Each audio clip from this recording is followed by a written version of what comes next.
Welcome to This Explainer. Today, we're diving into a truly fascinating analysis by Harvard economist Roland Fryer. We are going to look at a totally counterintuitive idea, why the modern conveniences we absolutely love might actually be quietly driving a massive global crisis. Think about it. We spend so much of our lives trying to eliminate hassle, waiting, and boredom, right? But what if we've accidentally optimized away the very things that make us human? Let's get into it.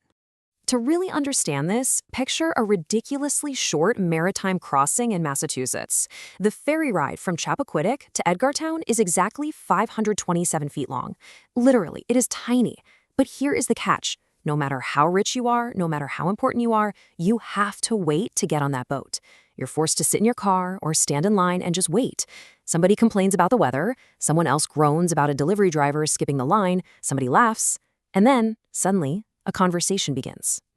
So what does this all mean? Well, it brings us to the core premise of our explainer today. What if modern life has completely undersold inconvenience? We've basically been trained to treat waiting as wasted time. And sure, often it kind of is. But looking at situations like that ferry line reveals something really profound. Treating waiting purely as a loss completely ignores how these mundane moments force strangers into the exact same physical space with absolutely nothing to do, long enough for a genuine conversation to spark. Section 1. The loneliness epidemic, a global public health crisis.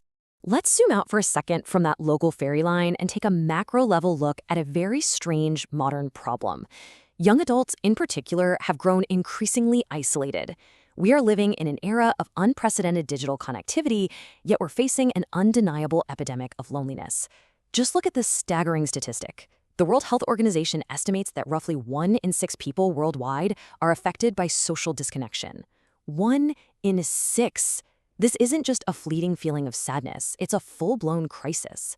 Back in 2023, the U.S. Surgeon General officially labeled loneliness and social isolation a public health problem, noting that about half of American adults report experiencing loneliness.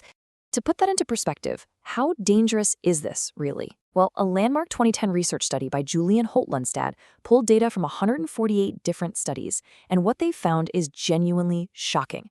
Having weak social ties predicts mortality at a magnitude comparable to smoking cigarettes. And get this, the risk is actually greater than the risks associated with obesity or physical inactivity. Think about that for a second. We have these massive public health campaigns for diet and exercise, but human connection is literally just as critical to our survival. Breaking that down even further, loneliness has been directly linked to a terrifying list of health risks. We're talking about higher risks of cardiovascular disease, dementia, stroke, depression, anxiety, and even premature death.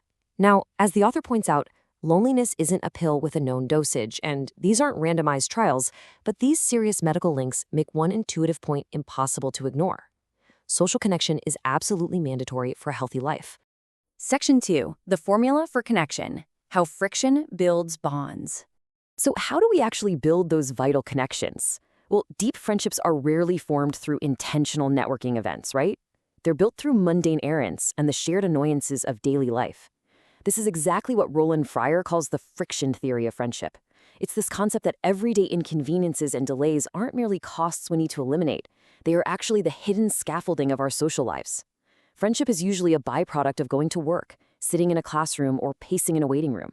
It's produced not by total misery, but by just enough common friction to make striking up a conversation feel completely natural. It's almost like a math problem. Look at this equation for an economic production function for friendship. Friendship basically equals proximity multiplied by repetition, plus idle time multiplied by low stakes, plus shared irritation. Proximity matters most when it repeats day after day. Idle time works best when nobody is trying to impress anyone. And shared irritation, that's the catalyst, but it definitely has diminishing returns. As Fryer hilariously notes, a delayed ferry creates community through shared irritation, but a broken ferry? Yeah, that just creates rage. You need the perfect amount of friction. Section 3. Market failure. Why you can't buy a best friend. Now, if connection is so incredibly important to our health and economics has created markets for labor, housing, therapy, and entertainment, why hasn't the free market just solved our loneliness epidemic? Well, it turns out friendship is incredibly hard to sell directly. For a market to be powerful and successful, it requires 3 things: a clear, good, unobservable price, and a socially acceptable transaction. Friendship fails on all three of these margins. You can't simply walk up to a stranger and announce, "Hey, I am here to buy your friendship." The very moment you try to explicitly purchase it, you instantly ruin the trust, reciprocity, and time required for the relationship to actually form. We can actually use search theory to understand this a bit better. In the labor market, workers and firms don't match instantly because searching takes time. But hey, at least you have resumes and clear skills to look at. But in the friendship market, potential friends are literally everywhere, yet good matches are entirely hidden. There is no resume for a good friend. Finding one carries high search costs. And this is exactly why institutions like the office hallway, the school pickup line, or the church basement are so vital. They lower the cost of a first conversation and put us near each other often enough that trust can slowly accumulate. Section 4, the war on friction, optimizing away our friends. When we look at loneliness today, it is way too easy to just point fingers at our smartphones and call it a day. But the deeper structural force at play here is our societal war on friction. Think about the massive shift from old friction to modern convenience. We used to physically go to grocery stores, gyms, and offices. Now, we use delivery apps, ride a stationary bike in our living room, and order takeout from an AI assistant. The author self-deprecatingly admits this, and honestly, we can all relate. These improvements are phenomenal, and we love optimizing our lives. But by adopting them all, we're systematically erasing the tiny moments of shared dependence where we used to naturally meet people. And the numbers actually back this up perfectly.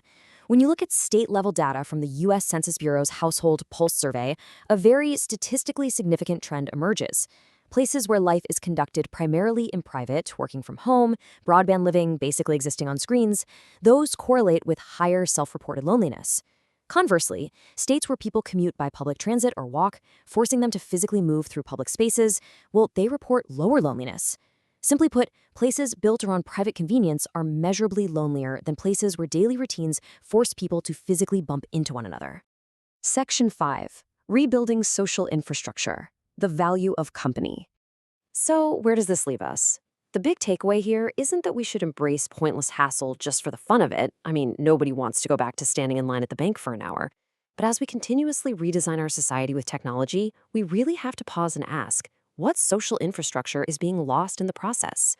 We need to recognize that institutions aren't just there to serve a functional purpose. They are essential social capital institutions. Schools, workplaces, libraries, parks, playgrounds, walkable, mixed-use streets. We absolutely must stop treating community as a puzzle individuals have to solve all by themselves and intentionally preserve spaces where low-stakes, repeated contact can happen naturally. Which brings this explainer beautifully full circle back to the author's profound love for that tiny Chappaquiddick fairy. Look at it this way, and I'm quoting here. It is inefficient in almost every measurable way. It creates lines, it wastes time, it forces strangers into proximity. And honestly, that is exactly its magic. Its glorious inefficiency gives people absolutely nothing to do for a few minutes except put down their screens and actually notice one another. I want to leave you with a final, provocative thought. Modern convenience has undeniably saved us an incredible amount of time. But as you look at your own highly optimized, perfectly efficient daily routine, what if all that convenience is also successfully saving us from each other? What unexpected conversations and what potential friendships are you optimizing away today? Thanks for joining me on this explainer, and I really hope it makes you appreciate the next line you find yourself standing in just a little bit more.